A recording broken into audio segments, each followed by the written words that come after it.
Welcome to our channel. ஒரு கட்டு கொத்தமல்லி எடுத்து வச்சுக்கோங்க. 6லேருந்து 7 ஒரு காஞ்ச மிளகா, காஷ்மீர் மிளகா ஒரு 6, பூண்டு 4 பல்ல உரிச்சு பொடி வச்சுருக்கேன். ஒரு துண்டு இஞ்சி, லெமன் சைஸ் புளியை ஊற வச்சுக்கோங்க. இது எல்லாமே ரெடி பண்ணி வச்சுக்கோங்க. ஒரு மிக்ஸி ஜார் எடுத்துக்கோங்க. நம்ம காஞ்ச மிளகா, பூண்டு, இஞ்சி, காஷ்மீர் மிளகாவை ஆட் பண்ணிக்கலாம். அது சேர்த்ததுக்கப்புறம் நான் பொடியாக கட் பண்ணி வச்சுருக்கேன் கொத்தமல்லியை சேர்த்துக்கிறேன். நல்லா கழுவிக்கோங்க. மண்ணெல்லாம் இருக்கும், மண்ணெல்லாம் நல்லா போகிற அளவுக்கு கழுவிக்கோங்க. இப்போ கொத்தமல்லி ஆட் பண்ணோடனே நம்ம ஊற வச்சுருக்க புளியையும் அந்த தண்ணியோடு சேர்த்து ஆட் பண்ணிக்கோங்க. தேவையான அளவுக்கு உப்பு போட்டுக்கோங்க.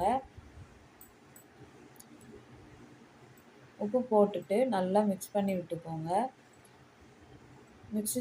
மிக்ஸி ஜாரில் நல்லா அரைச்சிட்டு வந்தாச்சு. இப்போது ஸ்டவ்வில் பேன் வச்சுக்கோங்க. பேன் ஹீட் ஆகட்டும். ஹீட் ஆனதுக்கப்புறம் நான் நல்லெண்ணெய் ஒரு 4 டேபிள் ஸ்பூன் நல்லெண்ணெய் ஊற்றிருக்கேன். அது ஊற்றி எண்ணெய் ஹீட் ஆனதுக்கப்புறம் 1 டேபிள் ஸ்பூன் கடுகு போட்டுக்கோங்க.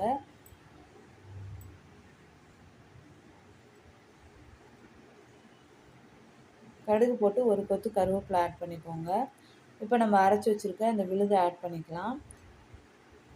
நான் இது ஒரு வீடியோவில் தான் பார்த்தேன் இந்த ரெசிபி. இப்போ நான் மிக்ஸி ஜாரை கழுவி ஆட் பண்ணிக்கிறேன். அந்த தண்ணியும் சேர்த்து ஆட் பண்ணிவிட்டு நல்லா கலக்கி விட்டுட்டு மூடி போட்டு வேக வச்சுக்கோங்க. அப்பப்போ மூடி போட்டு வேக வச்சு திறந்து கிண்டிக்கோங்க. இப்போ பார்த்தீங்கன்னா நல்லா கிரேவி சுண்டி நல்லா கொதிக்குது.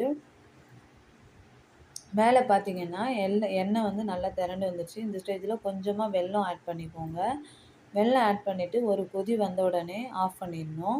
இப்போ ஒரு கொதி வந்து ஆஃப் பண்ணிவிட்டு சர்வ் பண்ணி பாருங்கள். தோசை, இட்லி, சப்பாத்தி எல்லாத்துக்குமே ரொம்பவே நல்லாயிருக்கும். சாதத்துக்குமே சூப்பராக இருக்கும். இந்த வீடியோ உங்களுக்கு பிடிச்சிருந்தா லைக் பண்ணுங்கள், ஷேர் பண்ணுங்கள், சப்ஸ்கிரைப் பண்ணுங்கள்.